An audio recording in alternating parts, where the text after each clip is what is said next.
Exercise 6. Welcome to Greenvale Agricultural Park. As you know, we've only been open a week, so you're amongst our first visitors. We have lots of fascinating indoor and outdoor exhibits on our huge complex, spreading hundreds of hectares. Our remit is to give educational opportunities to the wider public, as well as to offer research sites for a wide variety of agriculturists and other scientists. Let's start by seeing what there is to do.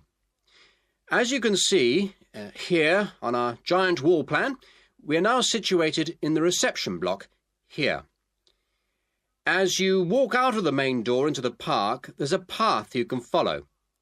If you follow this route, you'll immediately come into the rare breeds section, where we keep a wide variety of animals, which I shall be telling you a little more about later. Next to this, moving east, is the large grazing area for the rare breeds. Then further east, in the largest section of our park, is the forest area. South of the grazing area, and in fact just next to the reception block, is our experimental crop area. In the middle of the park, this circular area, is our lake.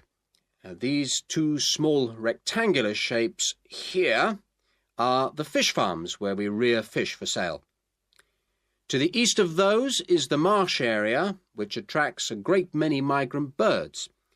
In the southeastern corner, beyond the marsh, is our market garden area, growing vegetables and flowers. All these areas can be visited by the general public for almost all the year. Although, please take note of the large signs at the entrance to each area, which tell you when certain areas are being used for particular controlled experiments and are therefore temporarily out of bounds to the public. You can see for yourself what a huge area the park covers, and a key question is always, how can we move around? Well, you have a choice of means, all environmentally friendly. Cars are banned in the park. We have bicycles, which you can hire behind the reception block here. The healthy ones of you can go on foot. And finally, there's our electric tram, powered from solar cells. You find more information about this at the front entrance. A good place to start on your tour is the rare breed section. We keep goats, sheep and hens and other kinds of poultry. We're also thinking of bringing in cows and horses, but we do not as yet have facilities for these bigger animals. The animals are fed in public twice a day, and a short lecture given on their feeding habits and nutritional needs. These are very popular with the public, but of course we mustn't lose sight of the main purpose of having this section, not as such to preserve rare animals, but to maintain the diversity of breeds, to broaden the gene pool for agricultural development. Greenvale changes with the seasons, with different events happening at different times of the year. May will be perhaps our most spectacular month, with the arrival of the Canada geese, and when our fruit trees will be in full blossom. But there are interesting events on all year round. For example, John Havers, our expert fly fisherman, is currently giving displays on the lake. Each of the sections has its own seasonal calendar, and please consult the summary board at the main entrance. And the final section, as we return to the reception blocks, is the orchard. Do take time to browse round our shop. There's a wide selection of books on wildlife, some of them written by local authors, and the history of farming, including organic farming, something which the park will be diversifying into in the coming months. Exercise 7. Good morning, everyone. In today's seminar, Grant Freeman, a biologist who specialises in identifying insects and who works for the Australian Quarantine Service, has come to talk to us about his current research work. Right, well, over to you, Grant. Good morning, everyone. I'm sure that you know that the Quarantine Service regulates all food brought into Australia. Well, obviously they want to protect Australia from diseases that might come in with imported goods, but they also want to prevent insect pests from being introduced into the country, and that's where I have a part to play. Anyway, my current research involves trying to find a particular type of bee, the Asian honeybee, and finding out whether there are any of them around in various states of Australia. We discovered a few of them in Queensland once and eradicated them. Now we're pretty keen to make sure that there aren't any more getting in, particularly to New South Wales and other states. What's wrong with Asian honeybees? Are they so different from Australian bees? Well, in fact, they look almost the same, but they are infested with mites, microscopic creatures which live on them, and which can seriously damage our own homegrown bees, or could even wipe them out. Well, what would happen if Australian bees died out? Well, the honey from Australian bees is of excellent quality, much better than the stuff the Asian bees produce. In fact, Australia exports native queen bees to a large number of countries because of this. When the European honeybee was first discovered out in the bush, we found they made really unpleasant honey, and they were also too big to pollinate many of our native flowers here in Australia. That must have had a devastating effect on the natural flora. Did you lose any species? No, we managed to get them under control before that happened. But if Asian bees got in, there could be other consequences. We could lose a lot of money because, you might not be aware, but it's estimated that native bees' pollination of flower and vegetable crops is worth $1.2 billion a year. So in a way, they're the farmer's friend. Oh, and another thing is, if you're stung by an Asian honeybee, it can produce an allergic reaction in some people, so they're much more dangerous than native bees. How will you know if Asian bees have entered Australia?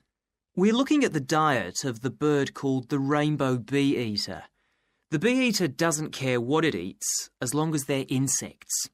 But the interesting thing about this bird is that we are able to analyse exactly what it eats, and that's really helpful if we're looking for introduced insects. How come? Because insects have their skeletons outside their bodies, so the bee-eaters digest the meat from the inside. Then they bring up all the indigestible bits of skeleton, and of course the wings, in a pellet, a small ball of waste material which they cough up. That sounds a bit unpleasant. So how do you go about it? In the field, we track down the bee-eaters and find their favourite feeding spots, the places where the birds usually feed. It's here that we can find the pellets. We collect them up and take them back to the laboratory to examine the contents. How do you do that? The pellets are really hard, especially if they've been out in the sun for a few days. So, first of all, we treat them by adding water to moisten them and make them softer. Then we pull them apart under the microscope. Everything's all scrunched up, but we're looking for wings, so we just pull them all out and straighten them. Then we identify them to see if we can find any Asian bee wings. And how many have you found? So far, our research shows that Asian bees have not entered Australia in any number.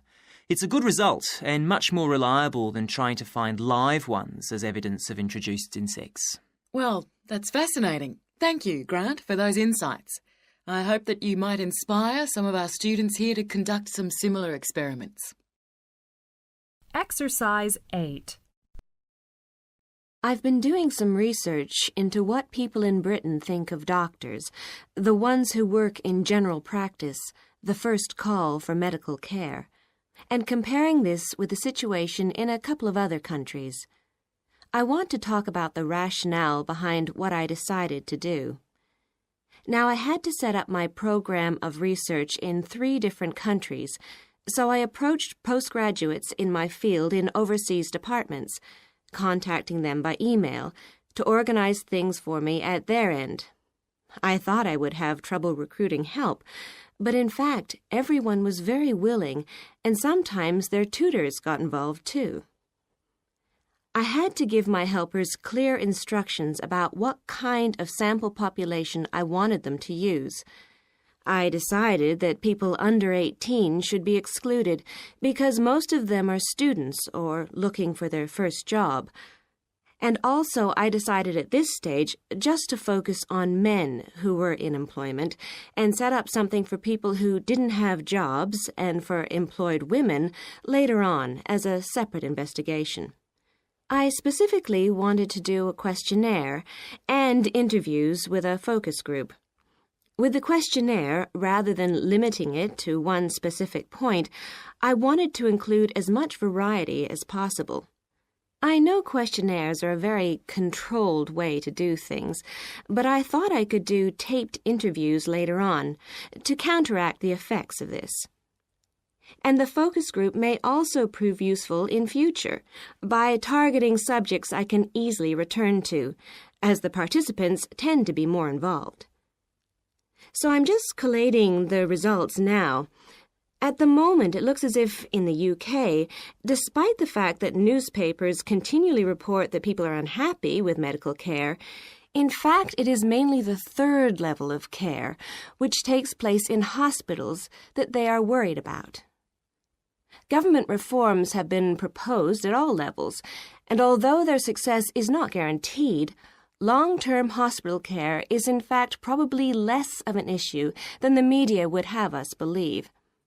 However, I've still got quite a bit of data to look at. Certainly, I will need to do more far-reaching research than I had anticipated in order to establish if people want extra medical staff invested in the community, or if they want care to revert to fewer but larger key medical units. The solution may well be something that can be easily implemented by those responsible in local government, with central government support, of course. This first stage has proved very valuable, though. I was surprised by how willing most of the subjects were to get involved in the project. I had expected some unwillingness to answer questions honestly, but I was taken aback and rather concerned that something I thought I'd set up very well didn't necessarily seem that way to everyone in my own department. I thought you might also be interested in some of the problems I encountered in collecting my data. There were odd cases that threw me. One of the subjects who I had approached while he was out shopping in town decided to pull out when it came to the second round. It was a shame, as it was someone who I would like to have interviewed more closely. And one of the first-year students I interviewed wanted reassurance that no names would be traceable from the answers. I was so surprised, because they think nothing of telling you about themselves and their opinions in seminar groups. Then one of the people that I worked with got a bit funny. The questions were quite personal, and one minute he said he'd do it, then the next day he wouldn't. And in the end, he did do it. It's hard not to get angry in that situation, but I tried to keep focused on the overall picture in order to stay calm. The most bizarre case was a telephone interview I did with a teacher at a university in France. He answered all my questions in great detail, but then when I asked how much access he had to dangerous substances, he wouldn't tell me exactly what his work involved. Exercise 9. Good morning. How can I help you? Hello. I'm interested in renting a house somewhere in the town. Right. Could I have your name, please? Yes, it's Stephen Godfrey. And tell me how many bedrooms you're looking for. Well, we'd need 4 because I'm going to share the house with 3 friends. OK. There are several of that size on our books. They mostly belong to families who are working abroad at the moment. What about the location? It'd be nice to be central. Oh, that might be difficult, as most houses of that size are in the suburbs. Still, there are a few. What's your upper limit for the rent? We'd like something around £500 a month, but we could go up to £600 if we have to. But we can't go beyond that. Mm-hmm. Do you know how long you want to rent the house for? The minimum let is 6 months, as you probably realise. We're at college here for 2 years, and we don't want to have to move during that time if we can avoid it. Right. And how soon do you want to move in? All our lets start on the 1st of the month. Well, as soon as possible, really. So that means September 1st. OK. Let me have a look at what we've got. We have photographs of all the houses on our book, so you can get an idea of what they're like. There's this one in Oakington Avenue at £550 a month. Combined living room and dining room with a separate kitchen. It doesn't have a garage, though you can park in the road. We'd prefer to have one if possible. Right. Then have a look at this house in Mead Street. Mm-hmm. It's got a very large living room and kitchen, bathroom, cloakroom. How much is it? That one's $580. It's very well furnished and equipped. It also has plenty of space for parking, and it's available for a minimum of a year. Oh, and there's a big garden. I don't think we could cope with that, to be honest. We'll be too busy to look after it. OK. Then there's this older house in Hamilton Road. Living room, kitchen, diner, and it has a study. $550 a month. That looks rather nice. But whereabouts in Hamilton Road? Towards the western end. Oh, that'll be very noisy. I know the area. Yes, it's pretty lively. But some people like it, though. Well, what about this house in Devon Close? That looks lovely. There's a big demand for houses in that area, so prices tend to be quite high. But this one hasn't been decorated for a few years, which has kept the rent down a bit. It's got a living room, dining room and small kitchen, and it's $595 a month. I think it would suit you from what you've said. It sounds fine. Why's that part of town so popular? Well, there's a big scheme to improve the district, and it'll soon have the best facilities for miles around. What sort of thing? There's a big sports centre under construction, which will be very impressive when it's finished. In fact, the swimming pool's already opened, ahead of schedule, and it's attracting a lot of people. What about cinemas? Are there any in the area? The only one closed down last year, and it's now in the process of being converted into a film museum. The local people are trying to get a new cinema added to the scheme. I think I heard something about a plan to replace the existing concert hall with a larger one. Ah, that's due to start next year. Well, it sounds an interesting area to live in. Could I go and see the house, please? Yes, of course. Exercise 10. Hello, and welcome to Focus on the Arts. I'm your host, Dave Green, and this is your very own local radio programme. Every Friday evening, we put the spotlight on different arts and culture facilities and look at the shows and events that are on offer in the coming week. And today, the focus is on the National Arts Centre. Now, if you don't already know it yourself, I'm sure you've all heard of it. It's famous throughout the world as one of the major venues for classical music. But did you know that it's actually much more than just a place to hear concerts? The centre itself is a huge complex that caters for a great range of arts. Under a single roof, it houses concert rooms, theatres, cinemas, art galleries, and a wonderful public library, as well as service facilities including 3 restaurants and a bookshop. So, at any one time, the choice of entertainment there is simply enormous. So, how did they manage to build such a big arts complex right in the heart of the city? Well, the area was completely destroyed by bombs during the war in 1940. So the opportunity was taken to create a cultural centre that would be what they called the city's gift to the nation. Of course, it took a while for such a big project to get started, but it was planned in the 60s, built in the 70s, and eventually opened to the public in 1983. Ever since then, it has proved to be a great success. It's not privately owned, like many arts centres, but is still in public hands. It's run by the City Council. Both our National Symphony Orchestra and National Theatre Company were involved in the planning of the project, and they're now based there, giving regular performances every week. And as the centre is open 363 days of the year, there are plenty of performances to choose from. So, to give you some idea of what's on, and to help you choose from the many possibilities, we've made a selection of the star attractions.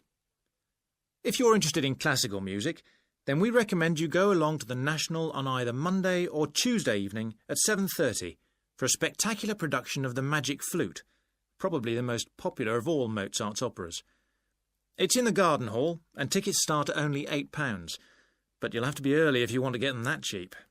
And remember, it's only on for those 2 evenings. For those more interested in the cinema, you might like to see the new Canadian film, which is showing on Wednesday evening at 8 p.m. in Cinema 2. And that's called 3 Lives. It's had fantastic reviews, and tickets cost just £4.50, which is a reduction on the usual price of £5.50. So it's really good value, especially for such a great movie. But you can see the centre's main attraction at the weekend, because on Saturday and Sunday, 11 a.m. to 10 p.m, they're showing a wonderful new exhibition that hasn't been seen anywhere else in Europe yet. It's a collection of Chinese art called Faces of China. That's in Gallery 1, and it has some really fascinating paintings and sculptures by leading artists from all over China. And the good news is that it's completely free, so don't miss it. So why not go along to the National Arts Centre next week for one or all of these great events? And you can always pick up a programme and check out all the other performances and exhibitions on offer, or coming soon, on almost every day of the year. Next week, we'll be looking at the new Museum of Science.